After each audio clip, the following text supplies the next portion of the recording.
क्रांतिकारी नमो बुधाय, जय भीम, जय भारत, जय संविधान। मैं रामानुज आर्यन और आप देख रहे हैं अध्यात्म पावर।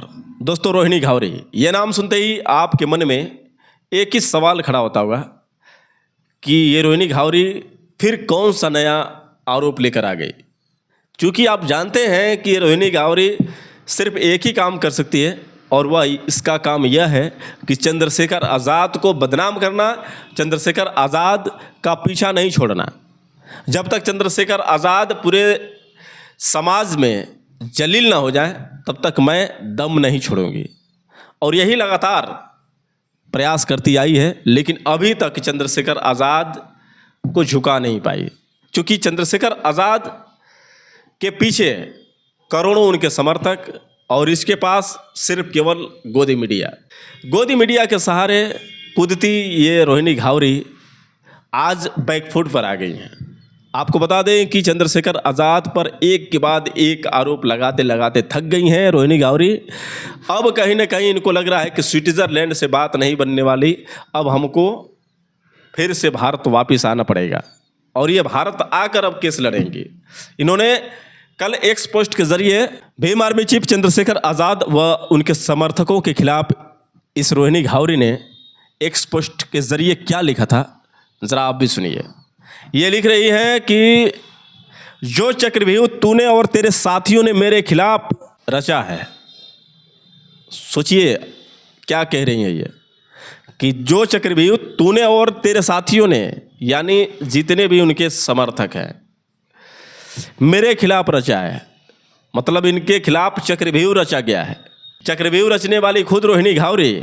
देखिए यहाँ पर किस तरह से चंद्रशेखर आज़ाद व चंद्रशेखर के समर्थकों पर आरोप लगा रही हैं कि जो चक्रव्यूह तूने और तेरे साथियों ने मेरे खिलाफ रचा है उसको ख़त्म अब मैं करूँगी। तो रोहिणी घावरी जी, चक्रव्यूह तो शुरू से आप ही ने रचा है और अब तक चंद्रशेखर आज़ाद ने आपके खिलाफ सिर्फ एक ही बयान दिया है और वह बयान आपके खिलाफ नहीं बल्कि ये कहें कि आपके सपोर्ट में दिया है कि ये महिलाओं के सम्मान का विषय है। चूँकि मैं महिलाओं का सम्मान करता हूँ और जो ये आरोप मुझ पर लगे हैं, इस आरोप के बारे में मैं सड़क पर, सोशल मीडिया पर और इस तरह से घूमते फिरते मैं नहीं कहूँगा। जो भी मैं कहूँगा जाकर कोर्ट में कहूँगा, क्योंकि ये मामला कोर्ट का विषय है। तो बस ये सोचिए कि आपकी इज्जत को कितना ख्याल रखते हैं चंद्रशेखर आज़ाद। और आपने ये कहा था, जब वेद प्रकाश से बात हुई थी तो आपने ये कहा था कि चंद्रशेखर आज़ाद से मेरी आधे घंटे तक बात हुई और उस बात के दौरान चंद्रशेखर भी रोए, हम भी रोए। चंद्रशेखर मुझे ये बोल रहे थे कि बताओ, हम तुम पर इतना भरोसा करते थे, तुमने मेरे साथ ये खेल खेल दिया। तो फिर मैंने ये कहा कि ऐसा करो कि तुम भी हम पर FIR करो, एक तरफ तुम रहोगे एक तरफ मैं रहूँगी। तो हंसने लगे कि ये लड़की पागल है। तो ज़रा सोचिए कि ये रोहिणी घावरी वेद प्रकाश से बातचीत के दौरान क्या बयान बोली थी। और उसके बाद अगले ही 2 दिन के बाद ये मित्र प्रकाश के साथ इंटरव्यू देती हैं। तो ये कहती हैं कि बहुत कुछ लोग कह रहे थे कि जो इंटरव्यू देती है रोहिणी सवर्णों के साथ देती है, कोई बहुजन मीडिया के साथ नहीं देती है। तो फिर उन सब की बातों को लेकर मैं एक पत्रकार है वेद प्रकाश, उससे मैं बात की। पहली बात यह है कि पत्रकारों को सम्मान देना सीखो रोहिणी घावरी। इस तरह से किसी को नीचा दिखाने की कोशिश मत करो। और ये बता रही हैं कि मैं इमोशनल हो गई, उसकी बातों में आकर मैं इमोशनल हो गई। तो थोड़ा बहुत मैं चंद्रशेखर आज़ाद को लेकर ये बोल दी कि वो रो रहे थे, मैं रो रही थी। थोड़ा सा मैं हंस दी तो लोग मुझे ट्रोल करने लगे कि ये हंस रही है, ऐसे कर रही है। तो कारनामे भी तुम्हारे वैसे ही हैं रोहिणी घावरी। वेद प्रकाश के साथ तुमने इंटरव्यू दिया और फिर उसके बाद किस तरह से उनके खिलाफ आप ये बात कर रही हैं कि एक है वेद प्रकाश, उससे मेरी बात हुई, इमोशनल हो गई। तो सबसे बड़ी बात है कि जो आपको बैठा रहे हैं इंटरव्यू में और कितने सम्मान से आपको उन्होंने सिखाया था, समझाया था, लेकिन सिखाया समझाया किसको जाता है? जो समझदार होता है। वेद प्रकाश ने इनको समझाया था कि जब आप भी चंद्रशेखर से प्यार करती हैं और वो भी आपसे प्यार करते हैं। जब दोनों एक दूसरे से रोए थे और दोनों एक दूसरे के दर्द को समझते हैं, आप चंद्रशेखर के बगैर नहीं रह सकती हैं, चंद्रशेखर आपके बगैर नहीं रह सकते हैं, तो फिर ये मामला सोशल मीडिया पर उछालने की क्या ज़रूरत थी? आप इसको आपस में बातचीत के दौरान भी तो समझा सकते थे। यही वेद प्रकाश ने इनको सुझाव दिया था, जो इनको अच्छा नहीं लगा, क्योंकि ये समझौता ही कहाँ चाहती हैं ये रोहिणी गावरी। ये चाहिए है कब कि समझौता हो जाए, क्योंकि इनको तो बदनाम करना है किसी भी कीमत पर, ये पीछे हटने वाली कहाँ है। और आपको बता दें कि मैं पिछले वीडियो में दिखाया था कि किस तरह से इन्होंने वेद प्रकाश से बातचीत की थी। अगर आपने नहीं देखा था तो ज़रा वेद प्रकाश द्वारा ये लिए गए इंटरव्यू को आप देखिए, उसके बाद हम आपको आगे बता रहे हैं। हाल के 1 सप्ताह 2 सप्ताह के अंदर फिर से विवाद, मतलब ये मामला मीडिया में आया। इन 1 सप्ताह के भीतर आपसे रावण की बातचीत हुई? रावण ने आपको फोन किया या आपने रावण से बात की 1 सप्ताह के अंदर? 2 दिन पहले ही हुई थी। दो मैं दिन एक पहले भैया से बात कर रही थी। हाँ, मैं एक भैया से बात कर रही थी, उनका फ़ोन आया था। तो उनके से बात करते-करते पीछे से इनकी एकदम आवाज़ आई, इन्होंने फ़ोन लिया क्योंकि हमने एक-दूसरे को ब्लॉक कर रखा है, तो हम कोई कनेक्शन नहीं रखती मैं, क्योंकि मुझे पता है मैनिपुलेट कर लेंगे, फिर मुझे मना लेंगे ये वो, तो मैंने ब्लॉक। तो उन्होंने तुरंत फिर वो बहुत भावुक हुए, वो भी रोए, मैं भी रोई, हम दोनों रो रहे थे फ़ोन पे। फोन पे फिर रावण मुझे भी और आप रो लगा, रही थी? दोनों रो रहे थे, 2 दिन दोनों रो पहले रहे थे। हाँ, वो बहुत रोए, मैं भी रोई। उन्होंने बोला मैं भावुक हूँ, मैं जानता हूँ, लेकिन वो उन्होंने कहा कि मैं तुमसे लड़ नहीं सकता। अगर मेरी मोहब्बत मुझे जेल भेजना चाहती है तो मैं चुपचाप जेल चला जाऊँगा, मैं कोर्ट में कुछ नहीं बोलूँगा। लेकिन बहुत अपमान हो रहा है यार, मतलब वो उन्होंने ये कहा कि कितनी दुआ करती थी तुम, दिन-रात मेहनतें करती थी मुझे यहाँ तक पहुँचाने में। मुझे आज भी याद है जब 2021 में मैं इंडिया आई थी तो उन्होंने कहा दिल्ली में क्या देखना है तुम्हें, जब हम लोग घूम रहे थे तो मैंने कहा कि पार्लियामेंट देखना है। तो उन्होंने कहा क्यों? क्योंकि मैंने कहा ये हमारा सपना है, मैं चाहती हूँ आप यहाँ जाओ। तो वो 2021 का सपना जब 24 में पूरा हुआ, तो वो चीज फिर वो मुझे रियलाइज याद दिला रहे थे कि जो लड़की मुझे पार्लियामेंट भेजना चाहती थी, जो पार्लियामेंट जैसे इनॉग्रेशन हुआ मैंने सबसे पहले ट्वीट किया और लिखा कि अब चंद्रशेखर यहाँ जाएंगे और आपके लिए नया पार्लियामेंट बना है। आज भी मेरे पास वो ट्वीट का स्क्रीनशॉट है। तो वही चीज मुझे रिकॉल करा रहे थे कि क्या हो गया ऐसा कि तुम इतनी ज्यादा। तो मैंने बोला कि तुमने ना मेरा बहुत अपमान कराया है सबसे, बहुत। मैं आत्मसम्मान की लड़ाई लड़ रही हूँ। मैंने कहा तुमने मुझसे व्यक्तिगत जीवन तो छीन लिया, अब कम से कम मुझे आत्मसम्मान की लड़ाई तो लड़ने दो, जो ये समाज में मैं इज्जत चलो से, एक ये बात पूछते समाज। हैं। आपने 2 4 5 दिन पहले केस किया चंद्रशेखर पर, और 2 दिन पहले आप उनसे फोन पे बात कर रही हो। रावण कहेगा ऐसी कोई बात ही नहीं, 2 दिन पहले तो केस करने के बाद भी हमारी बातचीत हो रही थी, ऐसा कुछ है ही नहीं हमारे नहीं, बीच। वही बात ऐसी नहीं तो कि फिर कुछ दे ऐसा सकता है कोर्ट मनाने। में। हाँ, तो मैंने तो उनको फोन नहीं किया, मैंने उन्होंने भी आप पे मुझे उस केस किया, मैं उसके बाद आपसे बात कर रहा हूँ, तो आप चंद्रशेखर तो दे देगा कि केस करने के बाद भी वो मेरे से बात की है। अगर मैं गलत होता तो क्यों बात होती हमारी? इतनी देर बात हुई है। एक आरोप आप पर यह है कि मामला सब सॉल्व हो गया था, शायद चंद्रशेखर और आपके बीच इस तरह की बात हुई थी कि मैं अपनी जिंदगी अलग जीने जा रही हूँ, मेरी शादी लग चुकी है, मैं शादी करने जा रही हूँ या मेरी शादी होने वाली है, आप हम एक दूसरे से अलग हो गए, इस तरह की कोई बातचीत हुई जिसमें आपके माता पिता भी इन्वॉल्व थे, मतलब उनकी सहमति थी कि दोनों के नहीं, रास्ते अब अलग अलग हो रहे हैं? नहीं ऐसा ऐसा कुछ है? कभी कुछ नहीं हुआ। नहीं नहीं, हुआ? ऐसे मेरा कोई रिश्ता नहीं हुआ कभी, मेरे घर वालों ने कोई लड़का नहीं देखा। उनको पता हम्म। है कि शादी ही नहीं करना चाहती हूँ, तो कहाँ से रिश्ता और रास्ते अलग हो गए। अभी इटली अच्छा, आए थे जब तो हम मिले थे। विदेश में रावण से मुलाकात हुई आपकी, दूसरे देशों में? हाँ, वो आए थे, हम बात किए, हमने मिली वहां पर ही, तो वहीं से तो ज्यादा चीजें मुझे ट्रिगर कर गई, क्योंकि उन्होंने यहाँ पर आकर जब हम बात कर रहे थे तो उन्होंने फिर क्लियर किया कि वो बोल रहे थे कि यार ये शादी ना एक्सेप्ट नहीं करेंगे लोग। वो बोल रहे थे कि पता नहीं क्या लॉजिक दे रहे थे मुझे कि जाटव कम्युनिटी के लोग विरोध करेंगे, बहिष्कार करेंगे, हम उस समाज से नहीं आते जहाँ पर सहमति, जहाँ पर प्यार का नहीं, ऐसा सम्मान नहीं, हो। रामविलास पासवान तो किए, उनकी पहली पत्नी जो थी, अभी भी है, पासवान समाज से हैं। दूसरी शादी किससे किए वो जाति हम लोग को पता नहीं है, तो ऐसा तो कुछ नहीं हो, रामविलास जी बड़े नेता बने। अब पता नहीं, वही तो पहले तो इन्हीं के एग्जाम्पल दे देकर उन्होंने रिश्ता बनाया, रिश्ते पे आए, और अब बाद में ये बोलने लगे कि नहीं अब नहीं। उनको अब उनकी छवि के ऊपर क्या दाग से डरने लग लग गए थे कि अब तो वही सक्सेस मिल गई है, सांसद बन गया हूँ, तो अब ऐसा कुछ नहीं कदम उठे या फिर ऐसा ना करूँ, तो बचने लगे थे। लेकिन उनको ये चीज़ फ़ील हो रही थी कि लड़की के साथ तो मैंने गलत किया है। मतलब ये जो मेरी उनको इतनी एहसास है साथी गलत करने का।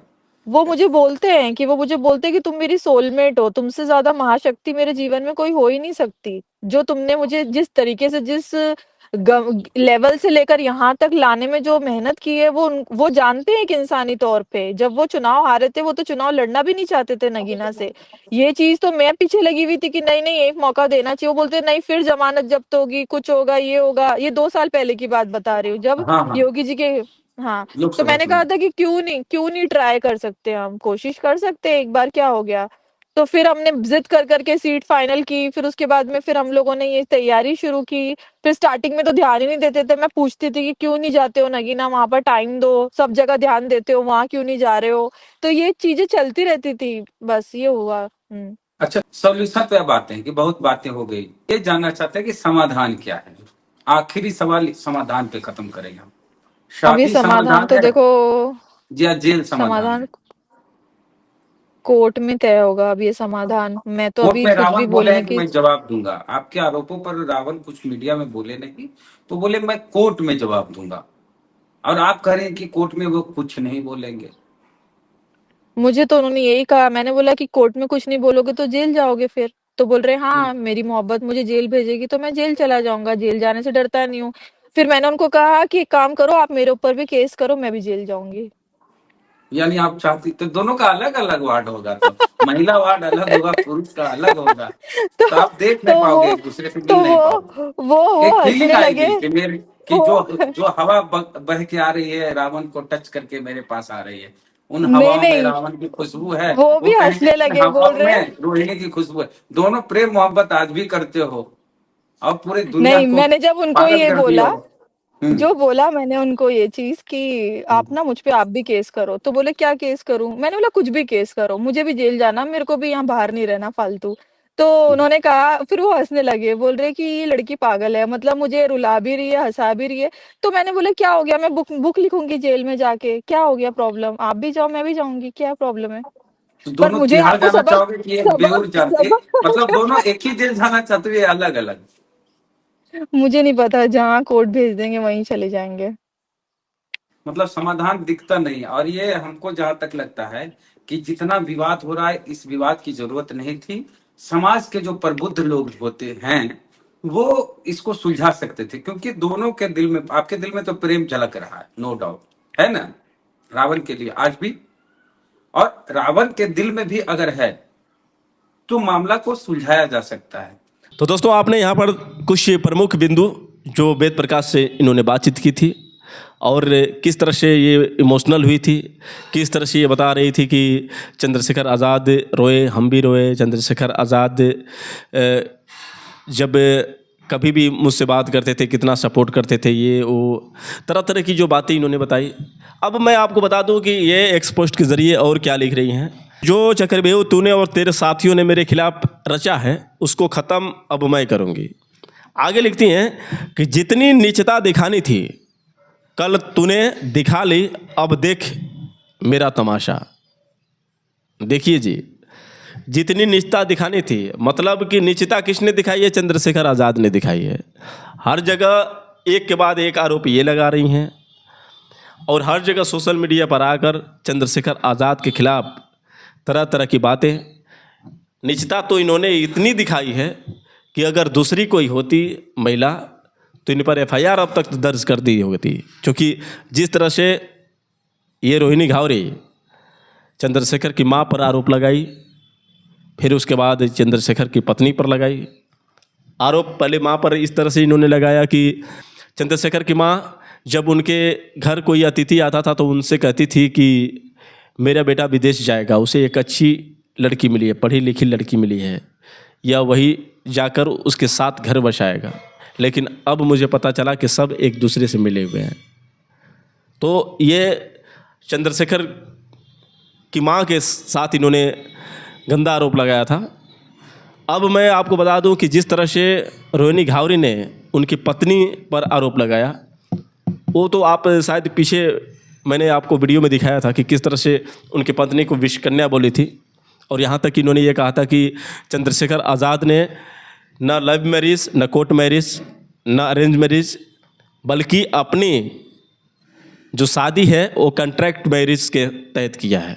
यानी भारत में ये कॉन्ट्रैक्ट मैरिज नहीं होती है, लेकिन फिर भी चंद्रशेखर आज़ाद ने अपनी पत्नी के साथ किया है, और समझौते के साथ ये जो शादी है सिर्फ तुम्हें पता होना चाहिए और मुझे पता होना चाहिए, किसी और को नहीं होना चाहिए।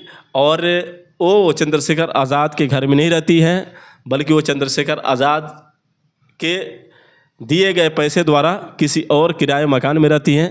उनकी एक बहन थी जो लव मैरिज शादी की थी, भागकर शादी की थी। दूसरा एक छोटा भाई है जो चंद्रशेखर उसको पालते हैं।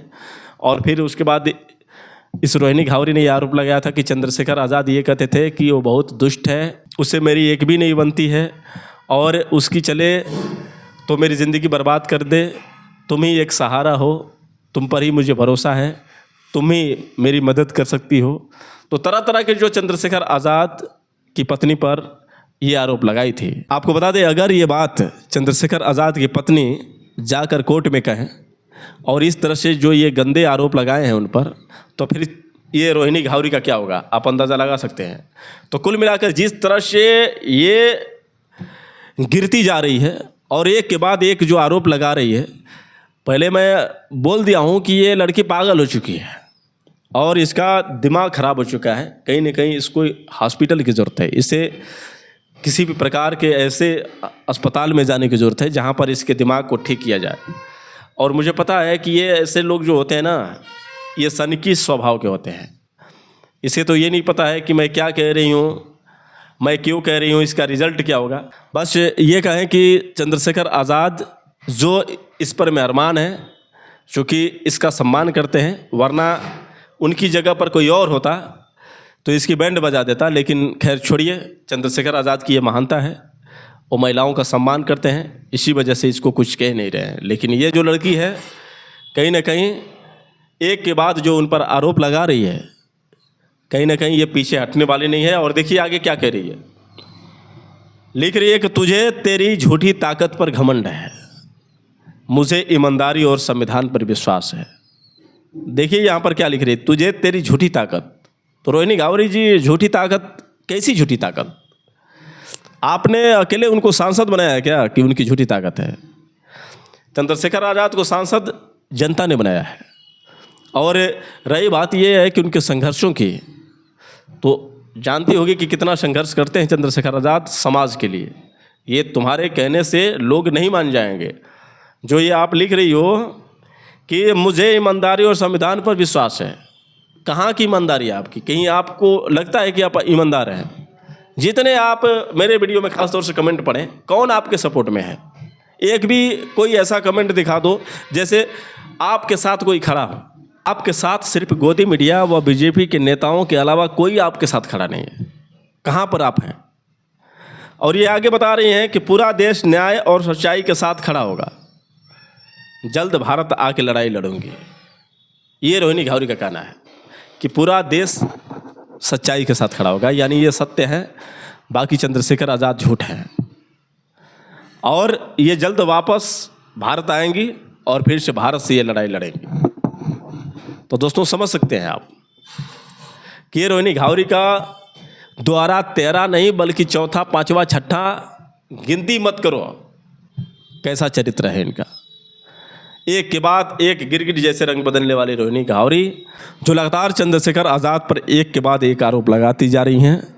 और आपको मैं बता दूं कि जब ये आएंगी भारत में तो इनकी दशा क्या होगी, ये लिख लीजिए आप कि अब तक तो स्विट्ज़रलैंड से ये केस लड़ रही थी, वो भी सोशल मीडिया द्वारा लड़ रही थी, लेकिन अब जब ये इंडिया में आएंगी तो रोहिणी घावरी, गलती से उन बीजेपी नेताओं के साथ मत हो जाना, वरना नीयत कितनी उनकी साफ सुथरी है ये बताने की ज़रूरत नहीं है। अभी मनोहर धाकड़ का एक वीडियो वायरल हुआ था, बृजभूषण सिंह के बारे में आप जानते ही हैं, और ऐसे ऐसे नेता बहुत लोग बीजेपी में भरे हुए हैं। और बस यही है कि सावधान रहिएगा रोहिणी घावरी जी, ज़्यादा इतराइएगा मत, उन तमाम बीजेपी नेताओं के पीछे, वरना अंजाम बुरा हो सकता है। हमें आपकी फिक्र है, हमें आपकी ज़िंदगी को लेकर फिक्र है, क्योंकि आप हमारे समाज की बेटी हैं। और चंद्रशेखर आज़ाद जब सम्मान आपका करते हैं तो उनके समर्थक भी आपका सम्मान करते हैं। आप जो कह रहे हैं कि इन लोगों ने चक्रव्यूह रचा है, तो ये आपकी गलतफहमी है, क्योंकि कल भी हम आपका सम्मान करते थे, आज भी सम्मान कर रहे हैं। और डर इस बात का नहीं है कि आप चंद्रशेखर आज़ाद को फंसा देंगी, क्योंकि सत्य कभी फंसता नहीं है। फंसती तो आप जा रही हैं, और हर सोशल मीडिया पर, हर न्यूज़ पर अभी यही देखने को मिल रहा है कि कहीं ना कहीं रोहिणी घावरी के जो बयान हैं दिन पर दिन जो बदल रहे हैं, इससे साफ पता चलता है कि रोहिणी घावरी किसी की मोहरा है। कोई है जो रोहिणी घावरी को चला रहा है, कोई है जो रोहिणी घावरी उनके इशारों पर चल रही हैं। और इसीलिए तो मैंने आपको कहा था कि आप हनी ट्रैप गर्ल हैं, क्योंकि आप जो काम कर रही हैं वो बिल्कुल हनी ट्रैप की तरह काम कर रही हैं। किसी के साथ चुपके से वीडियो बना लेना, स्क्रीन रिकॉर्डिंग कर लेना और सोशल मीडिया पर ये बताना कि मैं तुम्हें बदनाम कर दूंगी, ज़्यादा बोलोगे तो मैं वीडियो दिखा दूंगी। तो ये जो सारी चीज़ें हैं हनी ट्रैप गर्ल ही करती हैं, और हनी ट्रैप गर्ल में और आप में कोई डिफरेंस नहीं है। इसलिए मैंने आपको बताया था कि आप हनी ट्रैप गर्ल हैं और रियल हैं, क्योंकि बहुत लोगों का कमेंट ये भी आ रहा है कि सच में ये हनी ट्रैप गर्ल है। तो इतनी बदनामी जो आपकी हो रही है, अब तक तो आपने स्विट्ज़रलैंड में बदनामी करवाई, लेकिन अब आप बता रहे हैं कि इंडिया में आऊँगी जल्दी और भारत से मैं केस लड़ूंगी। तो बस वही है, डर है, क्योंकि आप चंद्रशेखर आज़ाद को बदनाम नहीं कर पाएंगे और न ही उन्हें राजनीति से बाहर कर सकती हैं, क्योंकि उनके करोड़ों समर्थक हैं। आपकी क्या औकात है जब इधर भाजपा सरकार, योगी सरकार, पूरे योगी की पुलिस ने चंद्रशेखर आज़ाद पर पूरा मोर्चा खोल दिया था। यानी ये कहें कि चंद्रशेखर आज़ाद को बदनाम करने के लिए, चंद्रशेखर आज़ाद को बैकफुट पर लाने के लिए कितना बड़ा हिंसा हुआ प्रयागराज में। लेकिन चंद्रशेखर आज़ाद की धैर्यता, चंद्रशेखर आज़ाद का विश्वास और उनके समर्थकों का प्यार, जो योगी चाह कर भी चंद्रशेखर आज़ाद को झुका नहीं पाए। तो फिर आप किस खेत की मूली हैं रोहिणी घावरी जी? तो बस वही है कि आप समझदार हैं, और समझदार के लिए इशारा काफ़ी होता है, अगर आप समझदार हैं तो। वरना पागल हैं तो आप हॉस्पिटल में जाइए, अपना इलाज कराइए। तो दोस्तों समझ सकते हैं कि ये रोहिणी घावरी जो अब तक स्विट्ज़रलैंड से लड़ रही थी केस, अब इंडिया में आकर केस लड़ने वाली हैं। तो स्वागत है रोहिणी घावरी पहले आपका इंडिया में, क्योंकि आप इंडिया के हैं तो इंडिया कभी भी स्वागत करेगा। लेकिन इंडिया में आकर आप दलाली मत करिएगा जो अब तक करी थी, वरना अंजाम बुरा होगा। और यह अंजाम हम लोग क्या करेंगे? हम तो आपका सम्मान करते हैं, बहुजन समाज तो आपको अपनी बेटी मानता है, लेकिन जिन लोगों के चंगुल में आप फंसे हैं उनसे सावधान रहिएगा, नोच डालेंगे। और बस इसी बात का डर है, इसीलिए हम आपको समझा रहे हैं। तो समझदार होंगी तो समझ जाएंगी, वरना भैया करो अपनी मन की और भोगो। तो दोस्तों आप लोग की क्या राय है, आप लोग कमेंट करके बताएं, और हो सके तो इस वीडियो को ज़्यादा से ज़्यादा शेयर करें। फिर मिलेंगे अगले वीडियो के साथ, तब तक के लिए क्रांतिकारी नमो बुधाय, जय भीम।